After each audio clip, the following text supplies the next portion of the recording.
Assalamualaikum warahmatullahi wabarakatuh.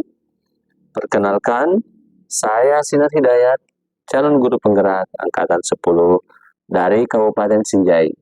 Berikut ini saya akan mempersembahkan demonstrasi kontekstual pada modul 3.1, yaitu pengambilan keputusan berbasis nilai-nilai kebajikan sebagai pemimpin. Adapun tujuan pembelajaran khusus pada modul 3.1 yaitu CGP dapat melakukan suatu analisis atas penerapan proses pengambilan keputusan berdasarkan pengetahuan yang telah dipelajarinya tentang berbagai paradigma, prinsip, pengambilan dan pengujian keputusan di sekolah asal masing-masing dan di sekolah atau lingkungan lain. Bapak Ibu guru hebat, ada 4 paradigma dilema etika, yaitu 1. Individu lawan kelompok atau disebut dengan individual versus community. Yang kedua, rasa keadilan lawan rasa kasihan atau justice versus mercy. Yang ketiga, kebenaran lawan kesetiaan, trust versus loyalty. Dan yang keempat, paradigma dilema etika yaitu jangka pendek lawan jangka panjang, short term versus long term. Adapun prinsip-prinsip pengambilan keputusan dalam dilema etika. Yang pertama, berpikir berbasis hasil akhir atau disebut dengan ends-based thinking. Yang kedua, berpikir berbasis peraturan atau rule-based thinking. Dan yang ketiga, berpikir berbasis rasa peduli atau disebut dengan care-based thinking.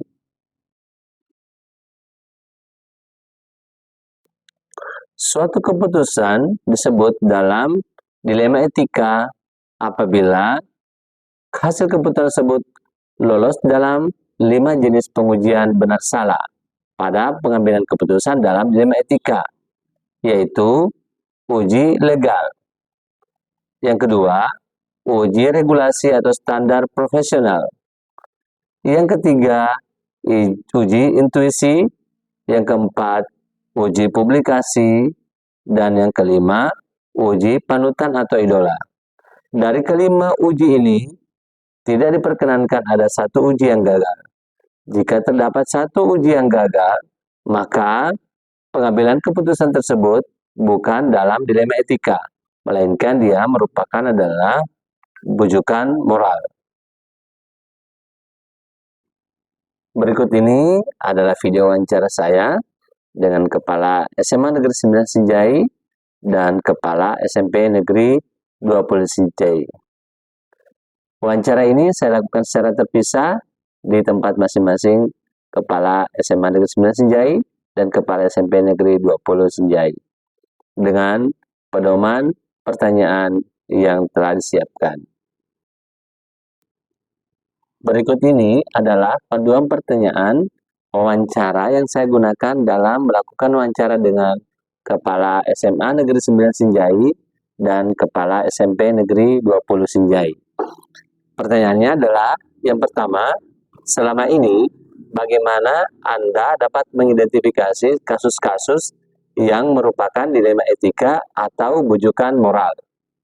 Yang kedua, selama ini bagaimana Anda menjalankan pengambilan keputusan di sekolah Anda, terutama untuk kasus-kasus di mana ada dua kepentingan yang sama-sama benar atau sama-sama mengandung nilai kebajikan?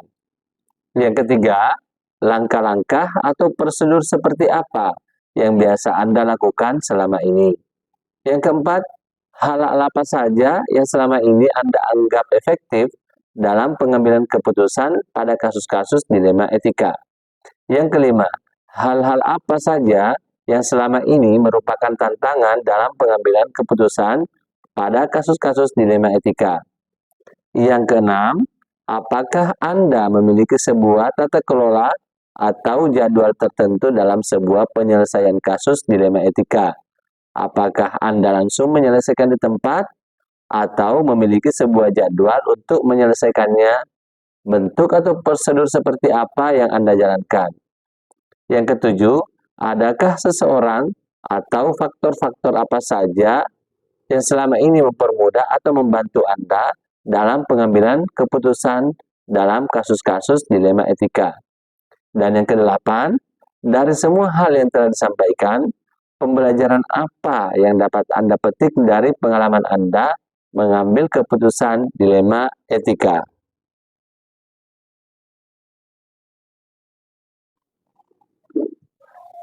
Bismillahirrahmanirrahim. Assalamualaikum warahmatullahi wabarakatuh. Salam dan bahagia, Bapak Ibu guru hebat. Perkenalkan, saya Sinar Hidayat, calon guru penggerak angkatan 10. Saya pada kesempatan ini bersama dengan Bapak Kepala SMP Negeri 20 Kabupaten Sinjai. Pada kesempatan berbahagia ini, saya akan melakukan wawancara dengan Bapak Kepala SMP Negeri 20 Sinjai terkait dengan pengambilan keputusan yang berbasis nilai-nilai kebajikan. Pada kesempatan ini, saya akan mengajukan beberapa pertanyaan kepada Bapak Kepala SMP Negeri 20. Dan sebelumnya saya mau sapa dulu pada Bapak Asdar, SPD. Bagaimana kabarnya Pak? Alhamdulillah. Alhamdulillah, semoga tetap semangat dan ceria dalam segala bentuk kepemimpinan Bapak pada sekolah ini. Baik Pak, saya akan mengajukan beberapa pertanyaan kepada Bapak terkait dengan pengambilan keputusan yang bernilai kebajikan. Dalam hal ini adalah keputusan-keputusan yang mengandung nilai-nilai dilema etika. Dalam hal ini bahwa dilema etika itu kadang-kadang membuat kita jadi bingung karena dua keputusan itu adalah keputusan yang dua-duanya benar. Dan ada hal lain juga bahwa dilema etika kadang-kadang bercampur dengan bujukan moral. Nah, sinilah yang akan kami gali dari Bapak terkait dengan pengambilan keputusan selama ini Bapak lakukan di sekolah. Baik Pak, pertanyaan pertama, selama ini bagaimana Bapak dapat mengidentifikasi kasus-kasus yang merupakan dilema etika atau bujukan moral? Baik Pak, terima kasih. Saya ucapkan selamat datang di SMP 20 Sinjai ini untuk melakukan sebuah kegiatan dalam rangkaian kegiatan guru penggerak. Saya doakan semoga Bapak bisa menyelesaikan tugas dengan baik. Terima kasih. Terkait apa tadi? Dilema etika Pak. Ya, terkait dilema etika, ini memang permasalahan yang kadang kita dibingungkan dalam pengambilan keputusannya, Ya. Karena kadang harus memang kita mempertimbangkan yang mana lebih besar manfaat daripada mudaratnya. Ya. Nah, jadi di sini sangat membutuhkan pertimbangan yang matang dalam pengambilan keputusannya. Ya. Ada beberapa kasus sebenarnya yang telah kami lewati terkait hal-hal yang seperti ini. Contoh ketika ada anak-anak kami yang melanggar tata tertib untuk yang kesekian kalinya. Ya. Nah, di sini dilemanya karena kebijakan yang harus kita ambil ini betul-betul harus dipertimbangkan, apalagi kalau siswanya sudah kelas 9 menjelang ujian akhir. Ya. Nah, di situ butuh pemikiran yang matang sehingga keputusan yang kita ambil itu benar-benar bijak. Iya. Jadi pada prinsipnya sebenarnya Bapak Paswa ini mengidentifikasi kasus-kasus yang terkait dengan dilema etika adalah berdasarkan prinsip pemikiran berbasis hasil akhir, Pak. Iya. Tidak dengan keputusan yang tidak berimbang sebenarnya. Oke, baik Pak. pertanyaan kedua, Pak. Selama ini bagaimana Bapak menjalankan pengambilan keputusan di sekolah, terutama untuk kasus-kasus di mana ada dua kepentingan yang sama-sama benar atau sama-sama mengandung nilai kebajikan. Jadi bagaimana caranya kita menetapkan ini keputusan yang paling tepat di antara kedua ini? Langkah-langkah yang saya ambil ketika menghadapi kasus seperti itu, kami selalu bawa ke forum, Pak. Oh ya, Harus dibawa ke forum, baru kemudian kami berdiskusi dengan teman-teman, dengan seluruh stakeholder yang ada di sini. Sehingga keputusan yang kami ambil itu bukan keputusan sepihak, bukan hanya keputusan pribadi sebagai kepala sekolah, kan, tetapi keputusannya ini adalah keputusan lembaga. Ya, sehingga semua orang yang ada di sekolah ini menjadi bertanggung jawab terhadap keputusan yang kita ambil. Merasa bahwa ada tanggung jawab saya di situ. Tidak kemudian keputusan itu mereka akan lepas tangan setelah ada risiko, Pak. Ya, harusnya seperti itu. Jadi ketika ada komplain dari luar, kita semua bertanggung jawab dan semua yang ada di sekolah tahu permasalahan tersebut. Jadi pada prinsipnya pada pengambilan keputusan yang betul-betul ada dua kepentingan yang sama-sama benar, maka musyawarah yang paling tepat untuk kita lakukan. Jadi solusinya kami harus musyawarahkan. Pada prinsipnya musyawarah ini sebenarnya adalah hanya untuk meminta dukungan sebenarnya apa langkah terbaik. Bukan hanya sekedar dukungan, dia memang memberikan bantuan untuk terhadap pemikiran dan keputusan yang kita ambil. Betul. Baik, Pak. Terus langkah-langkah atau prosedur seperti apa yang biasa Bapak lakukan selama ini dalam hal misalnya pengambilan keputusan tadi yang dua-duanya benar, lalu kemudian diputuskan. Selain tadi langkah-langkah bermusyawarah bersama untuk saling menguatkan, lagi langkah? Setelah kami mengidentifikasi permasalahan itu, karena ini kan kalau persoalan misalnya siswa, maka kan harus konsultasi pertama dulu dengan kesiswaan yang tahu persis persoalan itu. Baru kemudian setelah kami mendapatkan informasinya secara utuh, barulah kemudian kami bawa ke Dewan Guru untuk kemudian dirapatkan. Nah, sebelumnya itu kita harus saya mengatur jadwal, menentukan dulu bahwa waktu ini jam sekian atau hari ini kita akan melakukan rapat. Nah, bergantung kasus yang kami hadapi. Kalau memang kasusnya melibatkan berdampak keluar di luar sekolah, maka kami harus melibatkan ketua komite sebagai mitra di sekolah. Karena kami selalu berpendapat bahwa ketua komite adalah representasi perwakilan dari siswa. Jadi ada prosedur-prosedur tertentu Pak yang harus dilalui dulu, tidak serta-merta bahwa keputusan itu seperti ini modelnya. Karena itu tadi Pak, harus kita pikirkan apa dampak yang ditimbulkan dari keputusan yang kita ambil ini, karena jangan sampai itu menjadi bumerang untuk diri sendiri. Meskipun sebenarnya pada dasarnya keputusan yang kita ambil dua-duanya benar, tapi pasti akan dampak yang pada akhirnya itulah menjadi senjata buat dia sendiri. Saya selalu pertimbangkan yang mana lebih banyak kira-kira dampak positifnya ketimbang dampak negatifnya, karena walaupun sebenarnya kalau saya ambil keputusan A ini akibatnya, kalau keputusan B ini akibatnya, jadi tinggal kita mempertimbangkan melalui rapat itu tadi yang mana lebih besar manfaatnya daripada mudarat yang ditimbulkan dari keputusan itu. Dan itu tadi kembali bahwa ini adalah keputusan apa hasil akhir dari keputusan kita ini. Baik Pak, untuk berikutnya hal-hal apa yang selama ini Bapak anggap efektif dalam pengambilan keputusan pada kasus-kasus seperti tadi dilematika yang dua-duanya benar tapi harus kita putuskan salah satunya. Jadi hal apa yang kita anggap efektif dalam pengambilan keputusan itu? Yang paling efektif bagi saya dalam mengambil sebuah keputusan itu memang harus musyawarah. Karena ketika suatu permasalahan dipikirkan oleh banyak orang atau banyak yang pikirkan terhadap permasalahan, insya Allah hasilnya akan lebih baik ketimbang hanya satu orang yang memikirkan, Ya. karena itu akan banyak sumbang saran terhadap keputusan yang kita akan ambil. Ya, dari situ dari banyak orang itu akan muncul berbagai ide. Ya, Pak. Iya, betul sekali, Pak. Baik, Pak, berikut hal-hal apa yang selama ini merupakan tantangan dalam pengambilan keputusan pada kasus-kasus dilema etika, Pak? Di sini nih tantangannya, Pak. Misalnya tadi, Iya.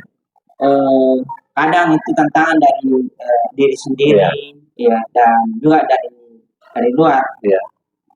Misalnya tadi ketika ada siswa yang bermasalah dan sudah dibuatkan perjanjian, orang tuanya juga sudah menyepakati perjanjian sebelumnya bahwa ketika anaknya melanggar bersedia untuk dikembalikan.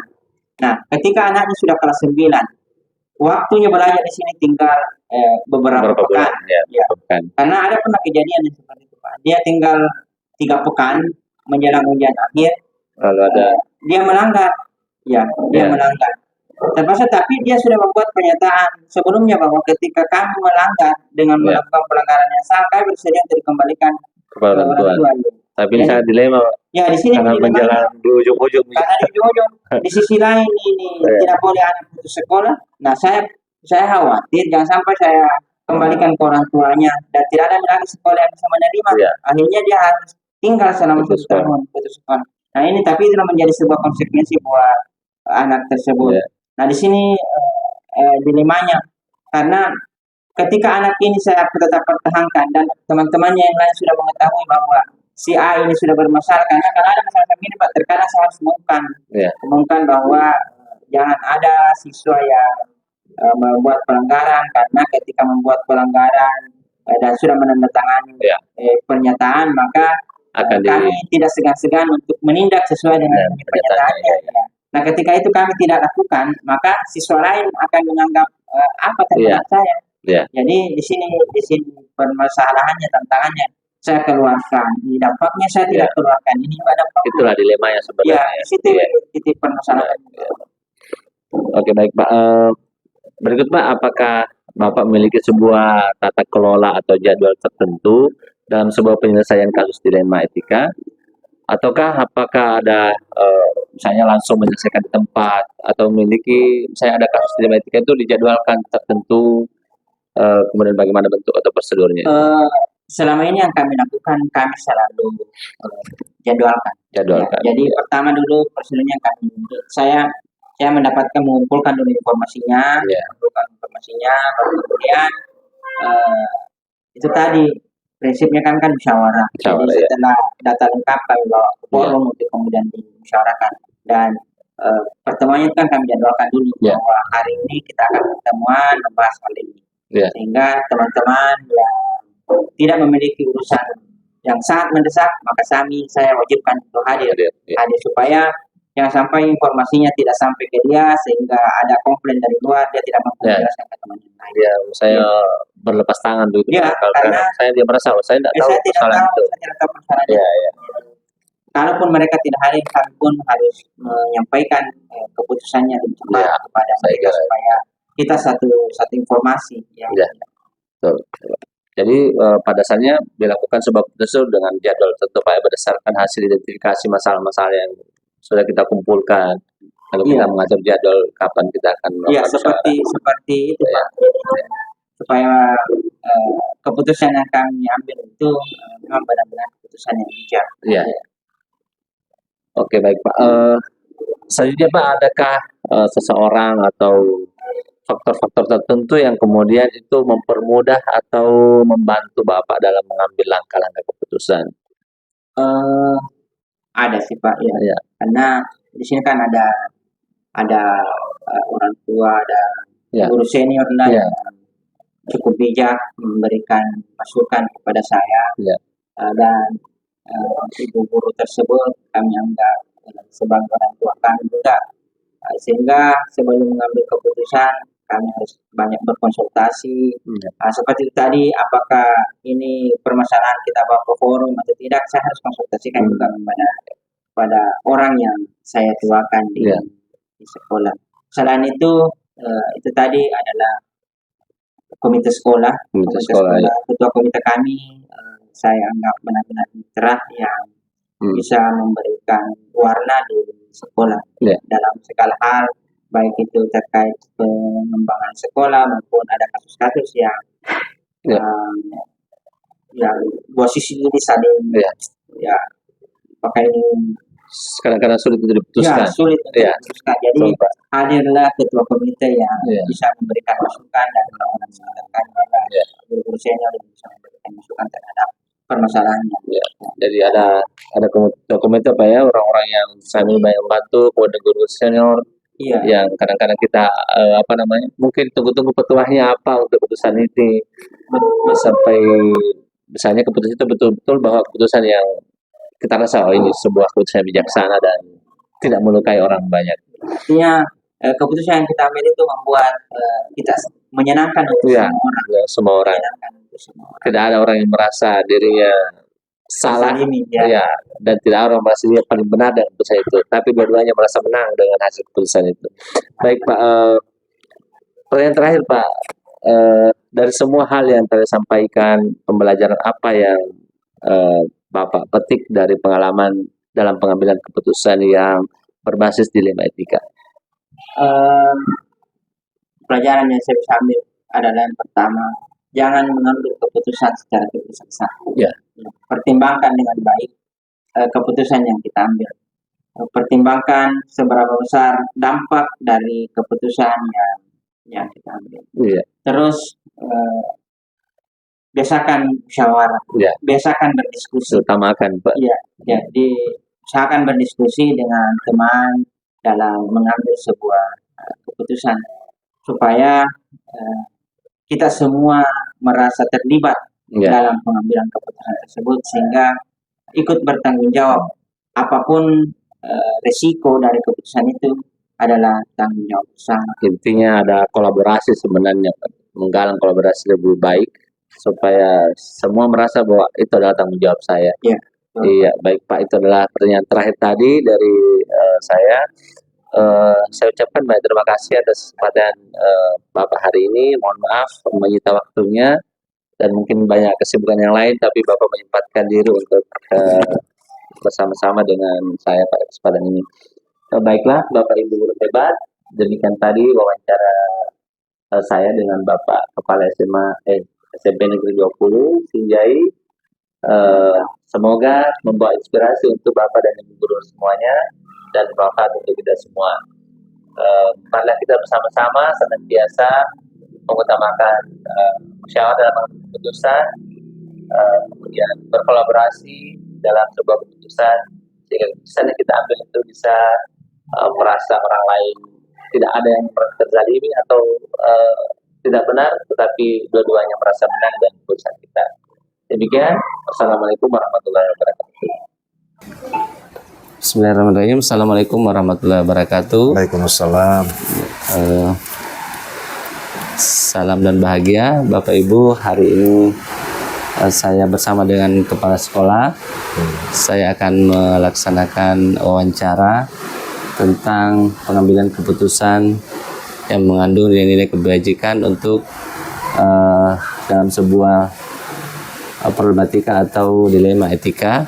Dan alhamdulillah pada kesempatan hari ini Bapak Kepala Sekolah memberikan kesempatan yang baik pada saya untuk melakukan wawancara. Baik Pak, bagaimana kabarnya hari ini Pak? Alhamdulillah baik. Semoga sehat-sehat semuanya. Baik, sebelum saya memberikan pertanyaan Pak, tujuan dari wawancara ini adalah untuk menggali bagaimana sebenarnya pada saat seorang pemimpin itu atau kepala sekolah mengambil sebuah keputusan yang sifatnya dilema etika, yang kedua-duanya sebenarnya kalau diambil keputusan itu sebenarnya dua-duanya benar, tetapi harus ada keputusan yang betul-betul bisa menjadi suatu keputusan yang membawa kepuasan untuk semua dari hasil yang kita putuskan. Dari wawancara ini saya akan memajukan 8 pertanyaan kepada Bapak terkait dengan pengambilan keputusan yang mengandung nilai-nilai kebajikan untuk problema etika atau dilema etika. Baik Pak, Pertanyaan pertama, selama ini bagaimana Bapak mengidentifikasi kasus-kasus yang merupakan dilema etika atau bujukan moral? Ya, terima kasih. Assalamualaikum warahmatullahi wabarakatuh. Waalaikumsalam warahmatullahi wabarakatuh. Ya, bahwa dalam suatu institusi atau organisasi, taruhlah seperti kita di SMA UPT SMA Negeri 9 Senjai, adalah sebuah organisasi yang kami anggap itu adalah sebuah organisasi yang besar. Tentu ada dinamika yang berkembang di dalam organisasi itu. Ya. Mengapa? Karena kita ini terdiri dari beberapa unsur yang ada di dalamnya. Ya. Ada unsur guru tata usaha, ada unsur siswa dan stakeholder yang lain seperti komite sekolah. Ya. Tentu dalam hal menjalankan organisasi itu ada beberapa kasus-kasus yang atau konflik-konflik yang terjadi dalam organisasi itu. Salah satunya yang kita sampaikan tadi adalah dilema etika. Ya. Ini dalam hal penyelesaian dilema etika tentu seperti bagaimana mengidentifikasi terjadinya dilema etika dalam suatu organisasi. Ya tentu bahwa kita tahu bahwa dilema etika itu sebuah konflik atau sebuah kasus yang sebenarnya dua-duanya benar. Ya, betul. Ya, dua-duanya benar. Nah, bagaimana mengidentifikasi itu adalah ya yang seperti yang kami lakukan itu bagaimana kami itu mempelajari dan mengumpulkan fakta atau kasus-kasus yang terjadi. Ya. Nah, itu cara mengidentifikasinya karena kita tidak langsung melihat ini dilema etika, ini bukan. Jadi kita kumpulkan dulu baru kita analisis. Faktanya, ya. Oke. Seperti itu, Pak. Iya, baik Pak. Jadi bahwa tidak serta-merta bahwa dilema etika kita putuskan bahwa itu ada dilema etika, tapi harus ada fakta yang mendukung dan kemudian dari keputusan yang kita ambil sebenarnya dua-duanya benar, tetapi ada keputusan yang terbaik dari keduanya itu. Baik Pak, untuk pertanyaan kedua, selama ini bagaimana Bapak menjalankan pengambilan keputusan di sekolah, terutama untuk kasus-kasus di mana ada dua kepentingan yang sama-sama benar atau sama-sama mengandung nilai kebajikan yang sebenarnya ini ya kadang-kadang memang sesuatu yang susah. Ya, Pak. Ya, betul. Bahwa dalam hal pengambilan keputusan dari kasus dilema etika ini, ya saya ini banyak pengalaman ya karena sudah banyak juga organisasi yang saya berada di dalamnya. Ya.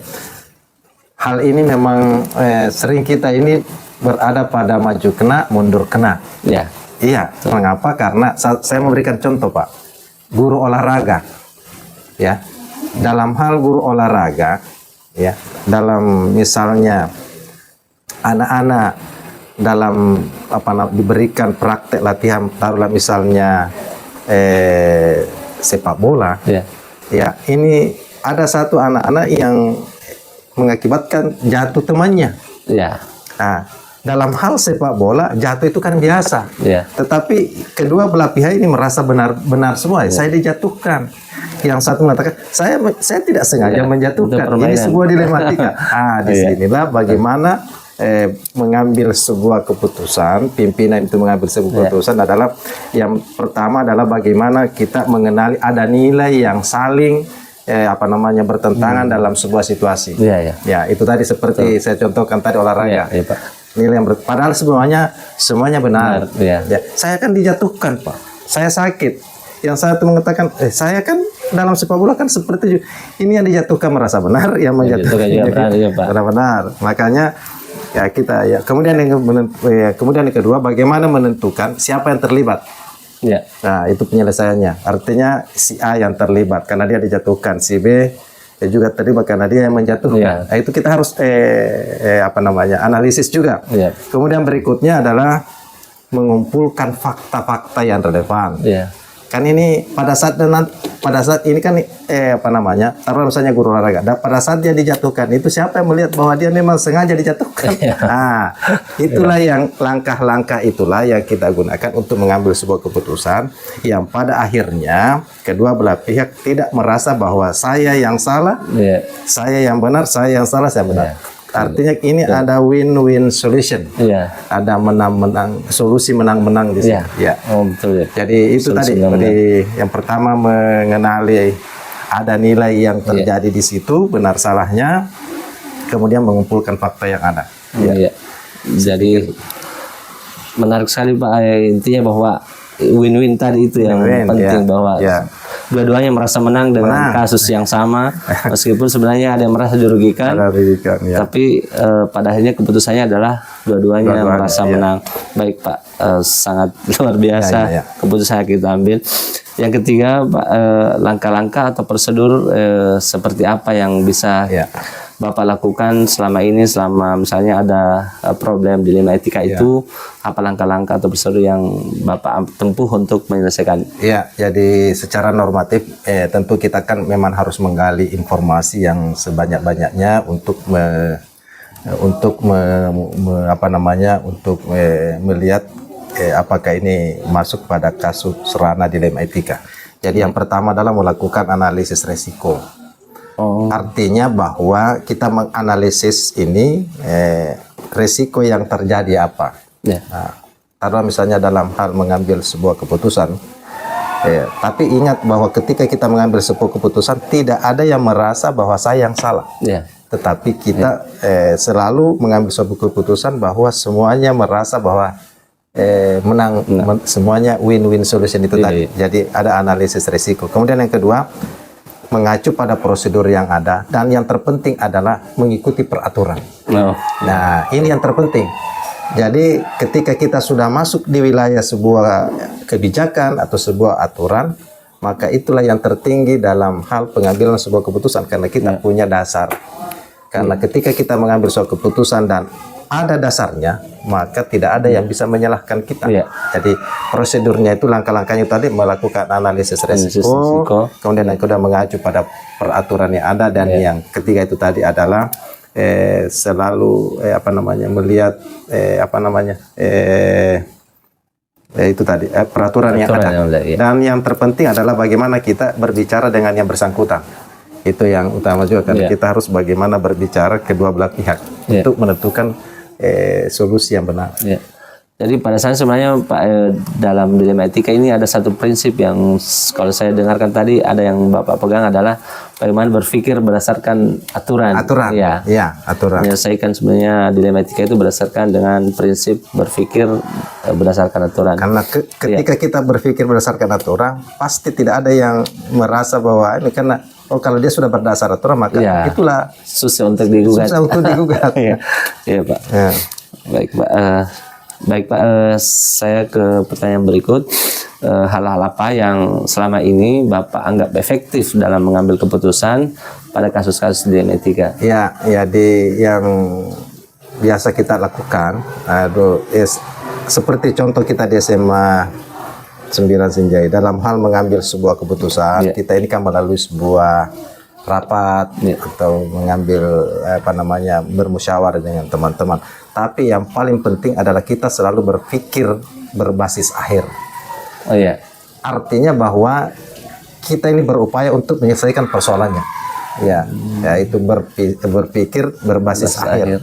Kemudian yang kedua, yaitu tadi seperti yang saya sebutkan tadi, berorientasi pada aturan yang benar. Dan yang berikutnya adalah mengutamakan rasa peduli. Jadi kita dalam mengambil keputusan ini, kedua-duanya kita harus kita tidak bisa memihak pada salah satu. Sekalipun kita anggap bahwa ini salah, tetapi kita tidak bisa mengatakan bahwa ini salah. Kita selalu berada pada posisi yang netral. Dan ingat, dilema etika beda dengan kasus yang lain. Kalau kasus-kasus yang lain perkelahian, pasti kan ada yang salah. Ini sebenarnya tidak ada yang salah, Pak. Cuma kedua belah pihak ini sebenarnya merasa ada yang merasa benar. Dan memang benar. Dan itu memang benar. Cuma kita mengambil sebuah keputusan yang bisa, taruh misalnya untuk di sekolah mengambil sebuah keputusan yang bisa untuk semua orang. Jangan sampai keputusan ini memang benar, tapi hanya untuk sekelompok orang, pihak-pihak tertentu, pihak-pihak tertentu, tapi kita ini mengambil keputusan untuk semua orang. Ya, seperti dan tetap mengacu pada menarik sekali tadi Pak, tiga prinsip berpikir tadi. Tiga prinsip berpikir tadi itu. Berpikir berbasis berbasis akhir, kemudian orientasi pada aturan yang benar dan mengutarakan rasa peduli. Dan tiga-tiganya harus di ini. Dan itu harus disatukan itu supaya nanti ketika kita mengambil sebuah keputusan tidak ada yang merasa dirugikan. Betul. Baik Pak. Terus hal-hal apa saja yang selama ini merupakan tantangan dalam pengambilan keputusan pada kasus-kasus di Metika? Iya, inilah karena karena kita manusia itu punya ego masing-masing. Betul. Nah, itulah persoalannya, itulah masalah tantangan bagi kita. Nah, ketika kita sudah menawarkan sebuah solusi, tetapi karena memiliki ego yang tinggi, dia selalu merasa dia yang terbaik dari yang lain. Jadi itu tantangannya saja. Seperti itu. Jadi menaklukkan ego itu yang susah itu Pak. Yang namanya manusia kan seperti dan itu kan seperti itu kan tidak semua orang seperti itu. Hanya orang-orang tertentu yang memang selalu mempertahankan pendapatnya, selalu mempertahankan keakuannya. Itulah perlunya pendekatan. Akhir berpikir berbasis peduli dan sebagainya. Oke, selanjutnya Pak, apakah Bapak memiliki sebuah tata kelola atau jadwal tertentu dalam sebuah penyelesaian kasus di Etika? Ataukah langsung menyelesaikan di tempat atau memiliki sebuah jadwal penyelesaian? Jadi atau bentuk prosedur yang lain? Jadi itu tadi. Jadi memang ada yang pertama bahwa memang kita kalau bisa diselesaikan pada saat itu. Ada yang bisa langsung. Ada yang bisa diselesaikan. Ya, karena ketika ini persoalan ini simpang, ini kan bisa menjadi bisa melebar kemana-mana. Tetapi kalau kita bisa selesaikan pada saat itu, ya tentu dengan mengacu pada prosedur-prosedur tadi, dianalisa, dan seterusnya, dan ada identifikasi dan sebagainya, identifikasi dan seterusnya. Jadi kalau bisa kita bisa menyelesaikan pada saat itu. Kenapa? Karena khawatirnya saya jangan sampai ini bisa melebar. Kalau itu bisa melebarkan, pada akhirnya bisa menjadi fitnah. Dan itu yang kita tidak bisa, itu yang kita hindari Pak. Persoalannya akan menjadi panjang lagi. Pak. Baik. Berikut Pak, ada seseorang atau faktor apa yang selama ini mempermudah atau membantu Bapak dalam pengambilan keputusan atau kasus-kasus di Metika? Jadi kembali tadi saya katakan bahwa kita harus selalu berpikir hasil akhir. Itu untuk memberikan motivasi bagi kita untuk bagaimana menyelesaikan itu. Kemudian itu tadi berorientasi pada aturan yang benar. Kemudian kita itu tadi yang terakhir adalah peduli. Jadi itulah yang bisa kita membantu. Tapi kalau misalnya dalam dilematika Pak, kadang-kadang misalnya ada orang yang kita libatkan itu dalam hal ini bukan taruhlah saya sebagai kepala sekolah dalam menyelesaikan itu bukan berarti orang ini datang untuk menyelesaikan. Tetapi kami selaku kepala sekolah meminta pendapat atau informasi sebanyak-banyaknya untuk kami bisa menentukan bahwa seperti ini jalan keluarnya. Karena kalau dia ikut masuk di situ namanya intervensi. Nah itu tidak boleh Kapan ada intervensi seperti itu pasti tidak bisa kedua belah pihak tidak merasa nyaman. Tapi tetap bagaimana seorang pimpin itu tadi meminta pendapat dari teman. Jadi teman sebenarnya ini adalah yang untuk mempermudah saja, untuk membantu mengambil keputusan. Tapi dalam hal mengambil keputusan tentukan oleh kepala sekolah sendiri. Baik Pak. Dan terakhir Pak, dari semua hal yang telah disampaikan, pembelajaran apa yang kita petik dari pengalaman dalam keputusan? Satu saja Pak, kolaborasi. Intinya kolaborasi dan semua akan lebih mudah. Semua akan lebih mudah ketika kita sudah berkolaborasi. Tidak ada yang susah, tidak ada yang sulit. Semua akan berjalan dengan mudah, gampang, dan bisa membahagiakan untuk kita semua. Baik Pak, terima kasih atas kesempatan.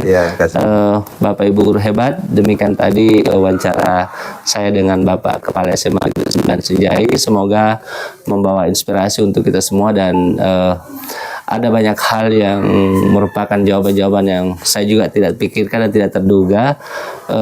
Sangat menarik dan betul-betul sebuah percakapan yang luar biasa dan penuh makna.